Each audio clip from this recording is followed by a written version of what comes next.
James Baker Bartlett was born on May 27, 1932, and died on August 27, 2021.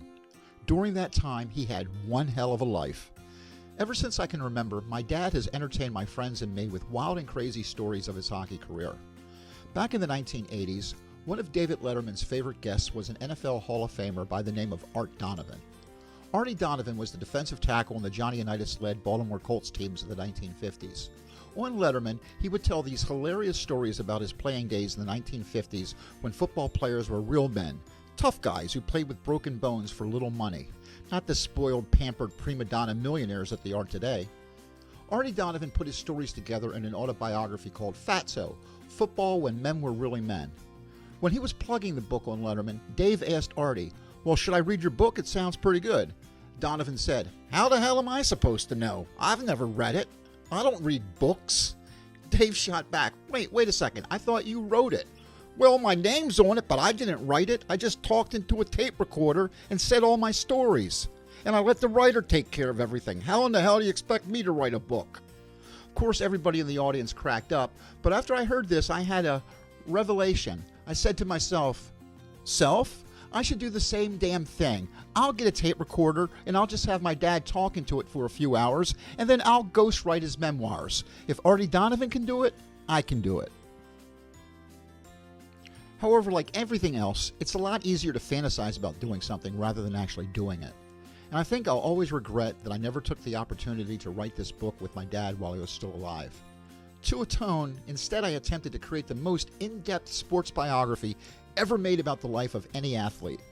The Legend of Black Bart, Hockey's Colorful Outlaw, is basically an audiobook with pictures, with each part telling a different chapter of the story.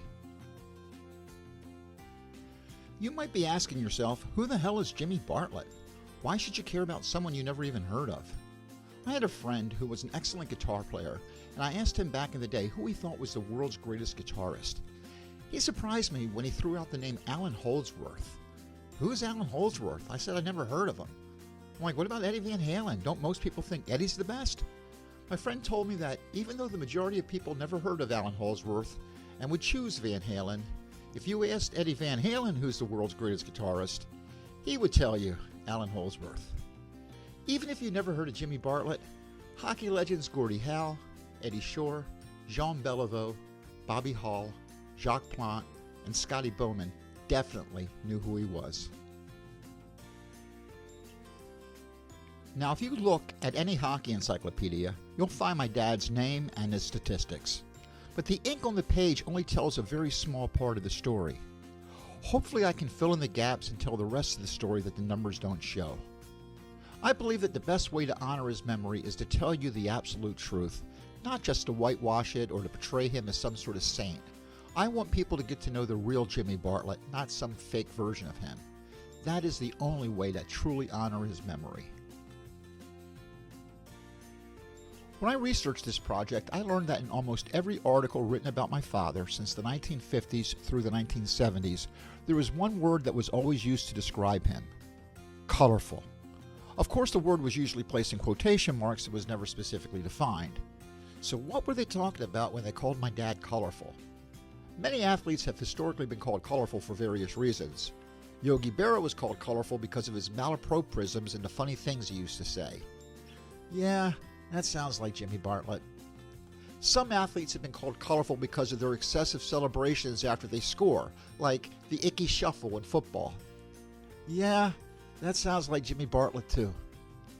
Some athletes have been described as being colorful because of their trash talking, huge egos, and tendency to brag, sort of like Muhammad Ali. Yep, that sounds like Jimmy Bartlett. Some are colorful because they are the team's chief mischief makers and practical jokers. Yep, sounds like Bartlett. Some athletes are called colorful because they're always getting into trouble with the coaches by breaking rules and being the subject of controversy.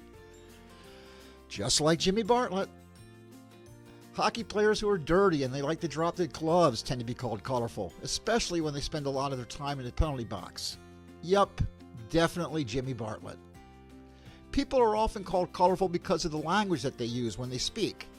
Now, Jimmy Bartlett had the rare ability to use all 7 of George Carlin's words you can't say on television, and he could incorporate them into almost any conversation. He could make Richard Pryor or the guy who wrote the screenplay for Scarface blush. And finally, my dad was thought of as being colorful in the same way that baseball player Jimmy Pearsall was called colorful back in the 1950s. In fact, members of the press once called him the Jimmy Pearsall of hockey. Jimmy Pearsall was a star baseball player for the Boston Red Sox who was infamous for his bizarre antics on and off the field, like running around the bases backwards after hitting a home run. A movie was made about Pearsall's life starring Anthony Perkins called Fear Strikes Out, about his struggles with mental illness.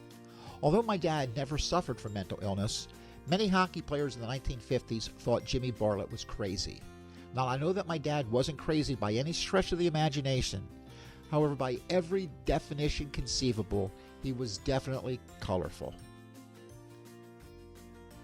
When my dad died, we did not have a funeral for him. We didn't have a service. That was not his style. He didn't like solemn occasions. He hated formalities. To my dad, everything should be a good time. Everything should be fun. He didn't take life seriously. On the other hand, because of my dad's enormous ego, he would have absolutely loved The Legend of Black Bart, and he would have watched this over and over again. By doing the research into this project, I have learned a lot about my dad that I didn't know before, and the more and more I realize what a major influence he was on my life. So in many ways, I can't tell you his story without also telling my own. In 1993, my parents and I were in Baltimore for the wedding of our good friend Mike Edgar. A roaming videographer gave the guests an opportunity to give a wedding toast to the new couple. Although my dad really wanted to give a toast, my mom did not want him anywhere near that microphone. She did not want my dad to embarrass her at the wedding. But Jimmy Bartlett was on a mission. Nobody was going to stop him from looking into the camera and giving his toast. Hi, Michael and Dee Dee. I love you. Today is a very special day. We're glad that you let us be part of it, and may you be happy for the rest of your life. We love you. He loves you, too. We both love you. Bye. I go to Mike, and I said, going to hang in there, Mike. Look, 27 years with us, Kelly and I, and you know how it is. Jambalaya. Woo. Ever since my dad died, it has been very difficult for me to express my feelings. It's very hard to find the right words that could let people know how important my dad was to my life. When faced with doubt, it's always a good idea to go to others for advice. Unfortunately, I can't go to my father right now. But if he were here and I asked him what should I say that would best honor his memory, he probably would tell me just to look at the camera, smile, and say, Jambalya! Whoo!